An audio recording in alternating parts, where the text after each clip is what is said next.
안녕하십니까? 윤리학연구소 18번째 이야기 일지적 상태로 본 세계 두 번째 이야기를 하도록 하겠습니다. 자, 전 시간에 발음이 사라지니 실상의 모습은 실상이 뒤틀어지거나 실상이 사라진 세계가 되는 것입니다. 그랬어요. 따라서 우리는 이 발음과 바르지 않은 사이에서의 결과를 가지고 우리는 실상과 허상의 경계를 나눌 수가 있다고 봅니다. 이러한 발음이 사라진 실상의 모습은 참 면목이 사라진 세계이니 뭐가 드러나요? 허상의 세계가 드러나는 겁니다. 이때의 허상의 세계는 발음으로 이루어지지 않고 이익과 편함을 위한 거짓과 속임수, 그 다음에 위협과 협박 등의 부정적인 세력이 판치던 세상으로 이루어지죠. 따라서 허상의 세계는 뭐가 이익과 편함이 판을 치고 이 판을 치기 위해서는 거짓과 속임수, 위협과 협박 등이 아주 만연된 세상이라는 거죠.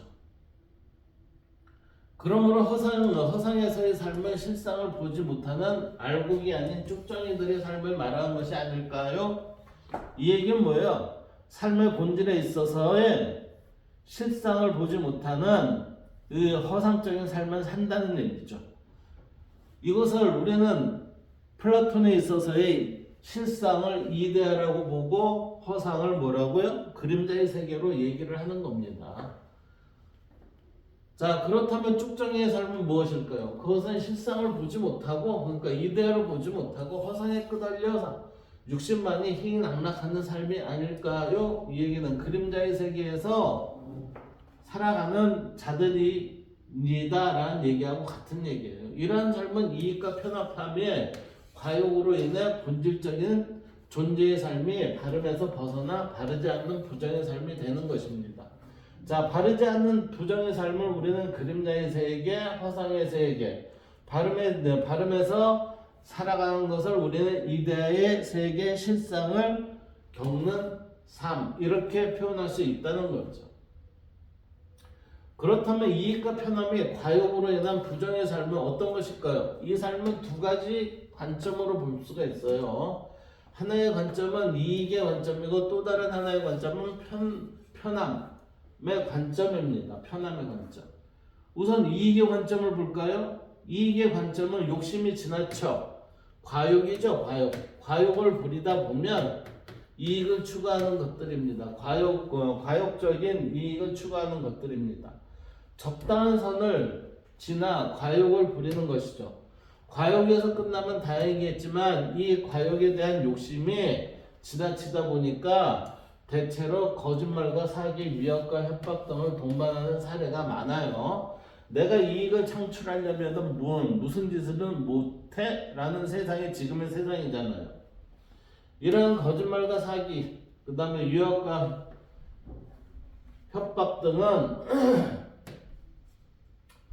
기억입니다. 협박 등은 불신과 갈등을 조장하게 되어 존재자들과 바른 관계를 맺기가 힘들게 되겠죠. 이러한 존재의 관계는 바름보다는 바르지 않은 부정의 것으로 모든 만물에서 바름과 자연스러움을 상실하게 만들고 바르지 않는 것에 따른 인위적인 자연스러움을 만들게 됩니다. 즉 꾸미게 된다는 거죠. 이러한 부정에 따른 인위적인 자연스러움, 꾸민다는 것은 양머리를 걸어두고 개고기를 파는 양두구육과 같은 이중적인 모습이고, 아니면 참된 속알은 없고 겉만 번드러한 쭉정이만 내놓고 파는 격이라고 할 수 있습니다. 이런 의미에서 노자와 장자는 자연스러움에 위배되는 인위적인 것을 싫어하고 발음에 따른 자연적인 것을 추구하였던 것입니다. 그러므로 앞서 얘기했던 플라톤이나 노자, 장자는 쭉정이의 삶은 진정한 실상을 보지 못한 채 실상이 아닌 허상의 모습으로 발음의 세계를 흔들어 놓은 부정한 것들로 보고 있죠. 다시 말하면 자연적인 게 아니라 인위적인 형태의 모습들로 이 세상을 만들어 나가고 있다는 거죠. 또 다른 하나는 편안함의 관점이라고 그랬습니다. 이 편안함의 관점은 편안함이란 마음의 평정심과 다른 육신의 편안함을 말하는 거예요. 육신의 편안함, 나쁘게 얘기하면 뭐예요? 나태, 게으름 이런 거죠. 그래서 내 육신의 편안함은 자신의 몸을 움직이지 않으려는 태도라고 볼 수 있어요. 이러한 태도는 상대를 불편하게 했을 때 내 육신의 편안함을 가져올 수 있는 사례가 많죠. 이때의 불편함, 내가 편안하기 위해서 상대를 불편하게 한다는 것은 강도에 따라 상대가 수긍하거나 반발하는 작용을 발생시키게 돼요.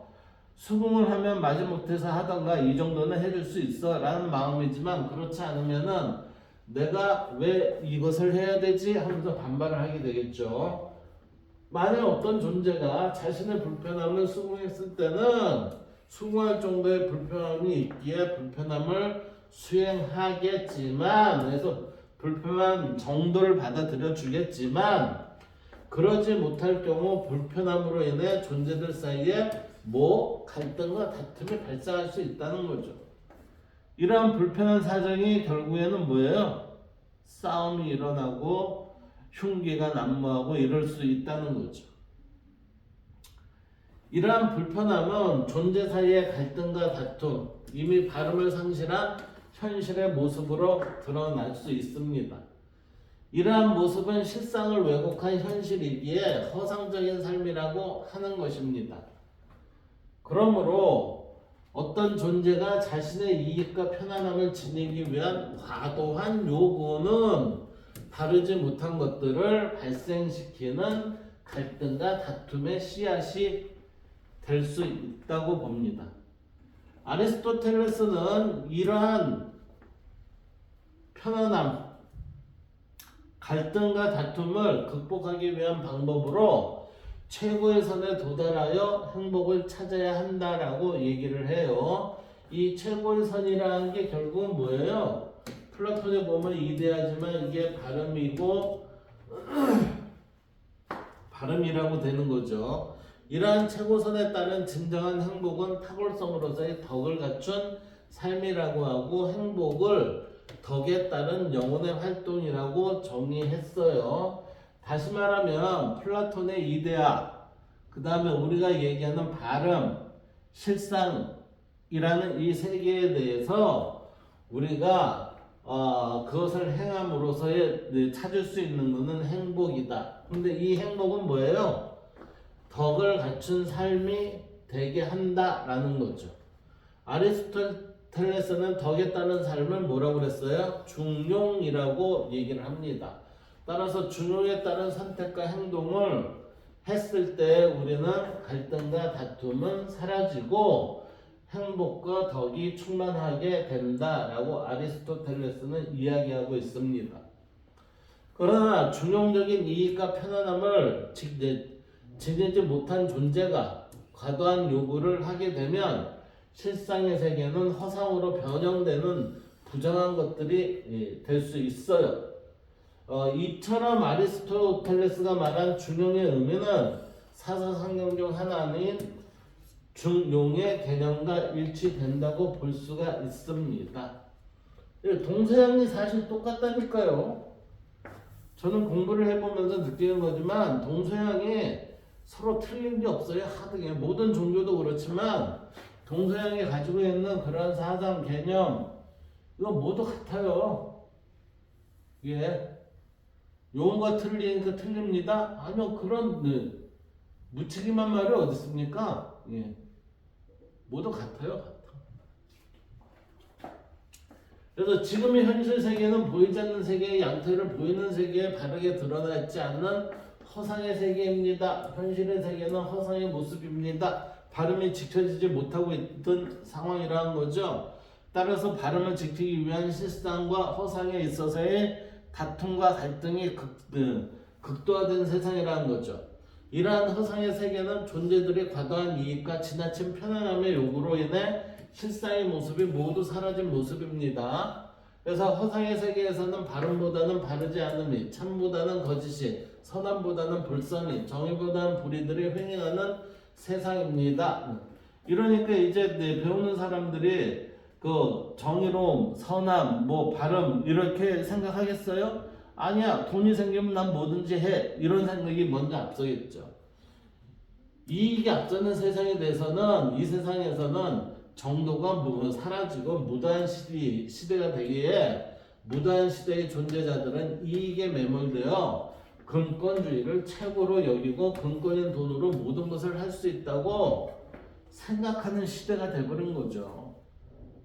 얼마나 웃기는 시대가 됐습니까? 이러한 시대는 도덕과 윤리가 없어요. 돈이면 최고니까. 그래서 돈이 최고인 말세라고 칭하게 되는 세계입니다. 그러니까 말세의 세상에서는 돈과 향락과 같은 것들이 춤추는 불쌍한 세상이라고 할 수 있겠죠. 돈이면 뭐든지 되니까요. 그러니까 몸이 즐거워하는 모든 것들은 돈이면 다 해결할 수 있어요. 어떤 것도 가능해요. 이렇게 본다는 거죠. 이 세상에는 정신은 없고 육신으로만 세상을 바라보는 자들이 많아지게 됩니다. 하니까 소갈맹이는 없고 쭉정이만 잘 이제 가꾼다는 거죠. 이런 말세의 세상은 모두가 정신없는 세상의 삶을 살아가는 존재들로서 바름이 바르지 않음에 뒤덮여지는 세상이 된 것입니다. 이러한 세상은 바르지 못한 것들이 독버섯처럼 번져서 이 세계가 오염된 가치로 만연된 세계라는 거죠. 이러한 세계는 나만의, 우리만의, 집단만의 이익과 편안함을 과하게 요구하고 추구하는 것이 되겠죠. 이러한 것은 바름이 사라지고 바르지 않음에 가득하여 불선과 불의가 짝을 이루어 사는 세상이라고 해서 도덕과 윤리 이것들은 뭐예요? 개나 주라는 세상이 된 것 아닙니까? 요즘의 세상? 도덕과 윤리가 지금 사라진 지 꽤 돼 간다 이렇게 봐야 되는 거죠. 예. 이러한 세상에서 본질적인 세계의 실상이 보일까요? 전혀 그렇게 안 보여요. 왜? 부정의 시각으로 쳐다보는 건데 어째 이게 바르게 보이겠어요? 부정이 되려면 일단은 나를 속여야 돼요. 나를 속이는데 남을 못 속이겠어요? 그렇게 됐지? 그래서 지금의 세상은 정신 나간 이들이 자신들의 육신과 이익 그리고 편안함을 쫓는 금권이 최고인 시대가 된 것이죠. 이 시대는 자기의 이익과 자신의 편안함 위에는 모두가 부정되는 시대가 되죠. 그러다 보니 석가모니가 뭐라고 그래요? 석가모니께서 말씀하시길 말세라 하는 것입니다 라고 해서 현재의 세계를 뭐로 봅니까? 말세다 라고 이렇게 보고 있는 거죠. 이 말세의 시대를 다시 뭐로 바꿔야 돼요? 정도의 시대로 얘를 바꿔가야 됩니다. 이게 앞으로의 우리가 해야 할 일이 아닌가 그렇게 생각이 됩니다. 자, 두 번째 강의 여기서 마치도록 하겠습니다.